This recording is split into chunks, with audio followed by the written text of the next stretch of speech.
Hey, welcome back, everyone. Welcome, welcome, welcome back.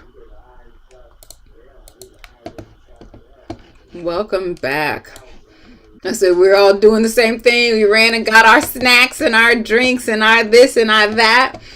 So it is all good in the hood. It's all gravy. We had our wonderful early session. And now I want to introduce to you our next presenter. I haven't gotten to share this image as much as I would have liked, but this is her custom from Benin to the Bay image. And I'll keep it up while I tell you about our dear Queen Catalia. So,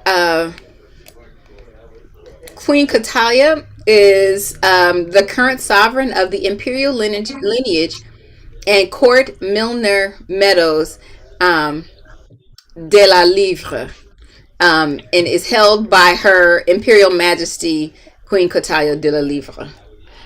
This imperial court has been a leading force in the preservation and authentic representation of African American, Native American, and West Indian American indigenous folk practices, medicines, and traditions within North America.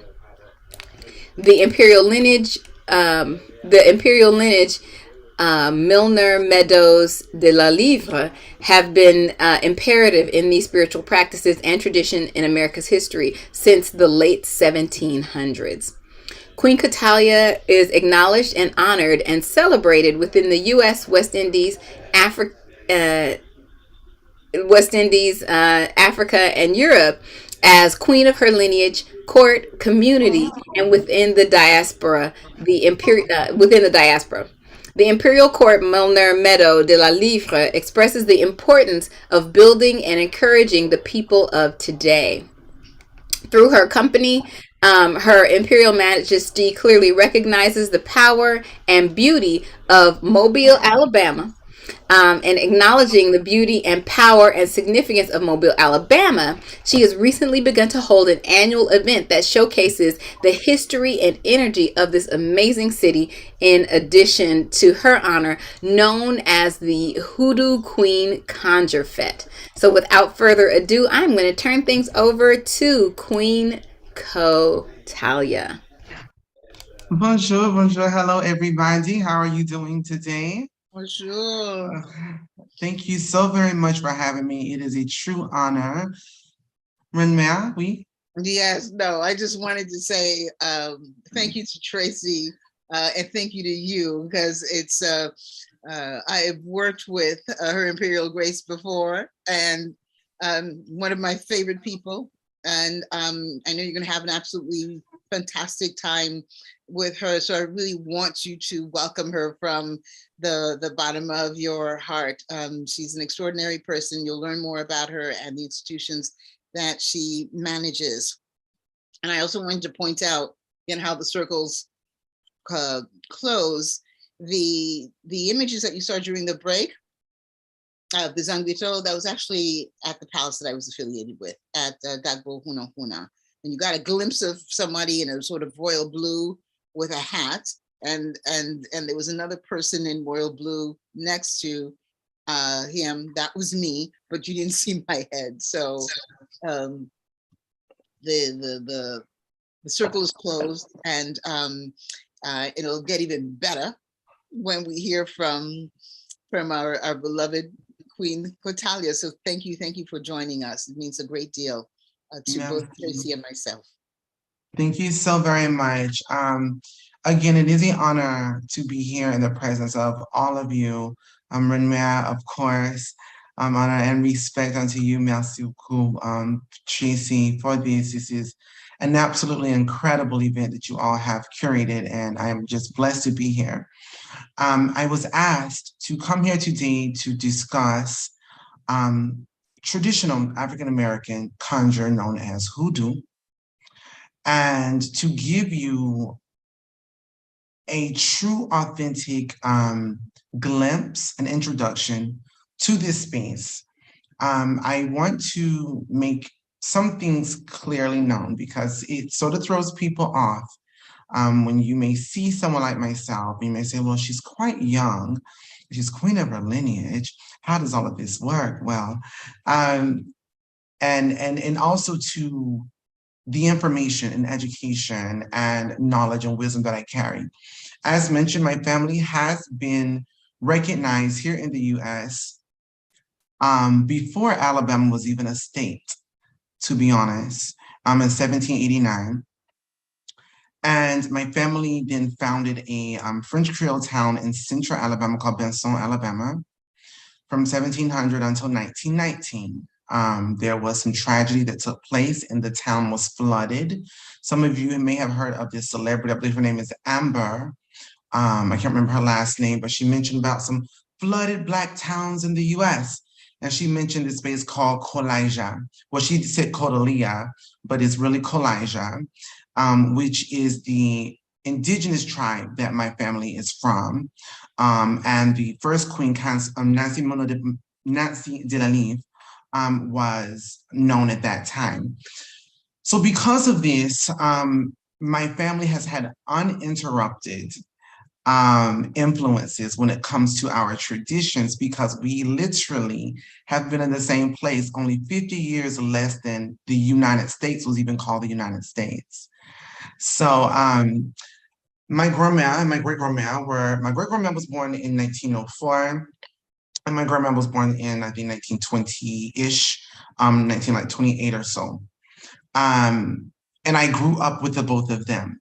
So to understand how the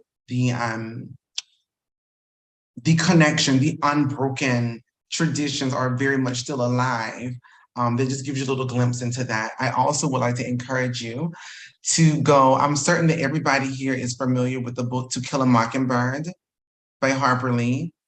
Well, she wrote a book on my family called The Reverend, and it's about the voodoo preacher of Alex City.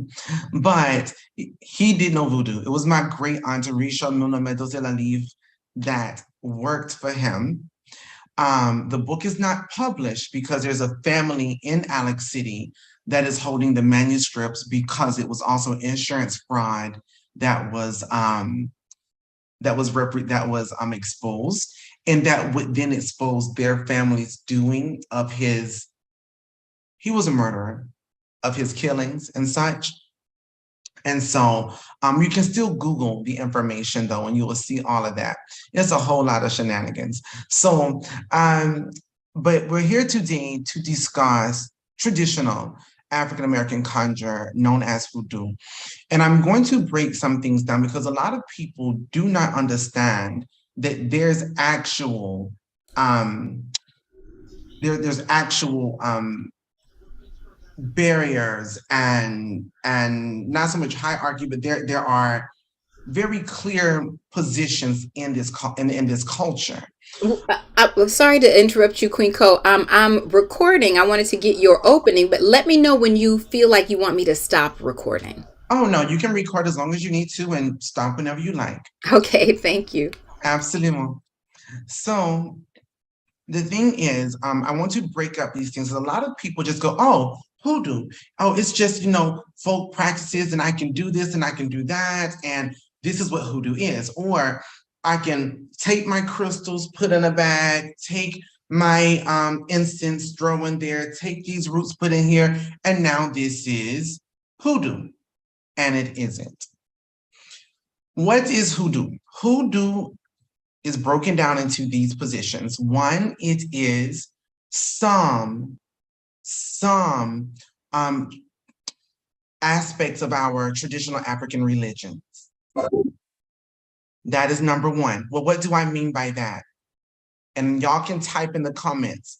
But if someone has a dream about fish, what does that mean in our community? And you can even come on live and speak if you like, unmute and then mute again. Pregnancy. Pregnancy, absolutely. Somebody's pregnant, someone's having a baby, etc. Well, how does this pertain to our traditional African religions? Well, what happened was, it used to be where we may have went to La Sarine, or you may have went to Olodumare or Yamaya or Imoja, depending, and they would say that they would bring the babies. These are the mothers and the fathers, etc., and fertility, Orisha Oloa. Well, after the transatlantic slave route and our gods and goddesses became less connected to us by name, aspects of them stayed. So the fish aspect stuck with us. And so we knew somebody is pregnant. There is someone that's having a baby in that regards. So there's that. Another aspect of what creates hoodoo is factual and actual African magic. Okay? So this is your guinea guinea from like Ghana. You may hear Obi in some West Africa spaces. You will hear Jojo, which is now pronounced Juju here in America. You will also hear Grigri, which is Senegambian. Because all of this got on the boats and came over here. And so these are just pure conjurations. There's no gods or goddesses involved. There's no Loa or Orisha involved. The third aspect is truly our Western colonial experience, which is the heartbeat to hoodoo. Our experience for the 3 months we walked, for the months we had to ride in a boat, for the 400 years of shenanigans we're still going through, okay?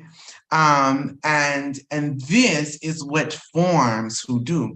Now, what you're gonna find though, is if you decide to go buy books today, you're gonna purchase books where you're gonna see a lot of people go, oh, well, it's actually this mixture of European things and Native American things and all of this stuff, and it isn't. What it is appropriators who have had the ability to write books on who we are, had to insert themselves to give themselves authority in a space that was not designed, isn't designed, or never was formulated or engendered from their community spaces, etc. Hoodoo is ancestral based, and it is also an anointing. It is ancestral based and it's also an anointing. So let me express to you, conjure is not hoodoo. Okay? Conjure is not hoodoo. Hoodoo is a type of conjure. Okay? There's many different types of conjure. Only means folk magic, magical workings, folk spirituality. Some people call it faith healing. You will find Italian conjure, strega. You will find African American conjure, hoodoo. You will find Wanga in Haiti, Kembois in Guadeloupe.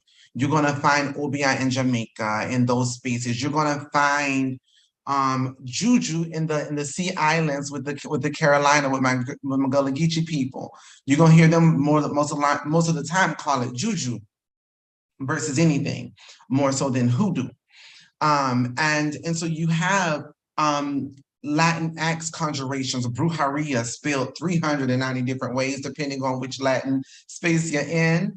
And you have Asian conjure, which is I Ching. So you have so many different types of conjuration, but conjure just simply means magic, folk magic, and it depends on the folk, which leads me to my next thing. If you don't know the folk, you don't know the folk magic. So this requires you to understanding self. I'm an Alabama girl. I'm here in the Gulf Coast. The spirits we use here are going to be different than my Black brothers and sisters who are in the Sea Islands, because the roots and the herbs are different. So yes, I may be very, very adamant about using pine to do my cleansings, because that's traditional in hoodoo. We did not sage. Sage is actually wasn't used for any spiritual things within hoodoo ever. We would use pine for cleansing. We would use lemon for cleansing. We would use different rosemary. We would use a variety of things that were available to us. Staging became mainstream and became appropriated, which is why everyone thinks now stage is the go-to. No, stage is overworked and underpaid in our community. Okay?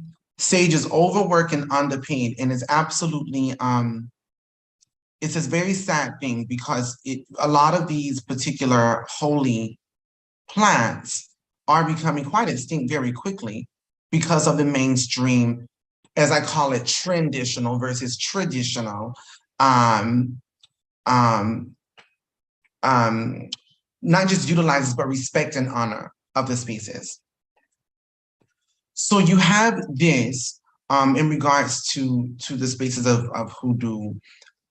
Now, the other thing is just some very clear, straight, cutthroat things. There are no ethics in hoodoo. There are no rules. You may say, hold up, slow up. What about this karmic thing?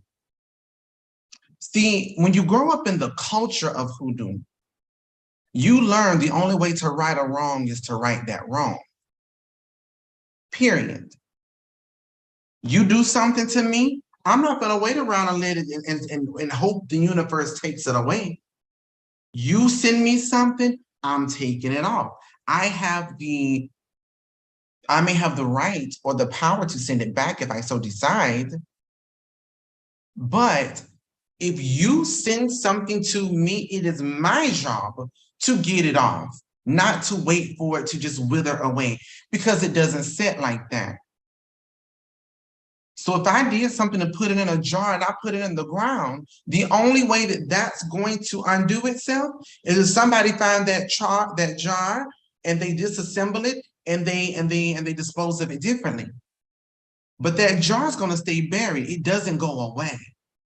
So you have to do something to restore the balance of the situation or the condition. Okay? The other thing is there are no gods or goddesses involved in hoodoo. None. I hear people, oh my gosh, the shenanigans and charlatans, my gosh, that love to, now I am queen of my lineage, but some people also call me the queen of shade. And I'm okay with that as well, because I hold the traditions incredibly high. I am incredibly passionate about the traditions and traditional teachings, not traditional teachings. But you will see these very up and coming or well-known influencers that will tell you in hoodoo, summon Papa Legba, and you're gonna go and do this, or I'm gonna do a Papa Legba right. Papa Legba is not hoodoo. Can you be a devotee or a vaudouisant and Papa Legba will bless you? Yes, but is he a factor in hoodoo? No. And this is something that a lot of people will say, oh, well, if you're going to go to the cemetery, you need to go and pour out this, you need to tap dance on one foot, slide to the left, shuffle to the right, and all of these different things they want you to do, which are actually appropriating Vodou or appropriating Ifa or appropriating these other ATRs. And that's what's happening in hoodoo. When you go into a cemetery, there are a couple of things you need to know. Make sure you're not open. Meaning, are you on your menstrual cycle? Are you menstruating? Do you have any open wounds? Did you just have a newborn baby? Do you got closed-toed shoes on? Is your head covered? Do you got some whiskey or something in your pocket or some kind of cologne to cleanse you afterwards? Making sure you don't have loose jewelry on, because you don't want to drop something with the dead and the dead have to come and find you. This is what hoodoo looks like when it comes to going to the cemetery. It's not leaving things at the gate for the gateway, it's not Vodou, it's not Ifa, it's not any kind of Yoruba faith. So it's important to understand that. So before I move on to the next aspects of hoodoo, are there any questions about anything that I've said as of now? I have a question about going to the cemetery. If you should not be in your menstrual cycle, closed-toed shoes, no loose jewelry. There was one other thing, and I have a question about flowers because we tend to take flowers. Yes. So what is your question about flowers? You didn't mention it as a no or yes. Oh, no, yeah, okay. No, flowers are fine. In fact, a lot of people, here's another traditional thing. Go to the cemetery on a new moon so you can't be seen, wear all black. No, I normally do my cemetery working in broad daylight. And I normally take a whole lot of flowers because nobody asks questions why I'm there. I'm giving flowers to people. Why are you here? Now just so happen when I lay these flowers down, I may have something else in my hand. But these flowers gonna get laid down. It's just that simple. No, you should take flowers. And then here's the other thing. And I actually do teach online classes to all of this stuff. I have 5 prerequisites to my institute that gives you like graveyard working one-on-one, ancestral working one-on-one, etc., so forth and so on. And another thing is when it comes to going into the cemetery and working with the cemetery, the first thing that we are taught in hoodoo is you don't work with nobody you don't know. My grandma told me when I was a baby, when I was a lot younger, she said, why would you pray to somebody you don't know? At that point, she was talking about Jesus, but she also was referring to, people in the cemetery. But she said, why would you pray to somebody you don't know? You don't know that man. Who is he to you?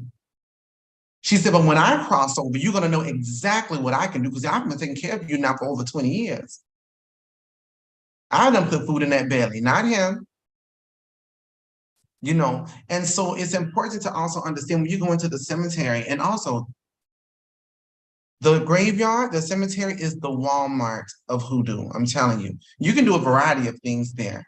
They even have discount codes sometimes, but it's a really, really good space to be in, but it's very important to know to work with your people, number one. Another thing is I also need to bring up this because a lot of people confuse traditions, customs, and workings. Customs aren't hoodoo. Well, what do you mean? Ancestral veneration is not hoodoo.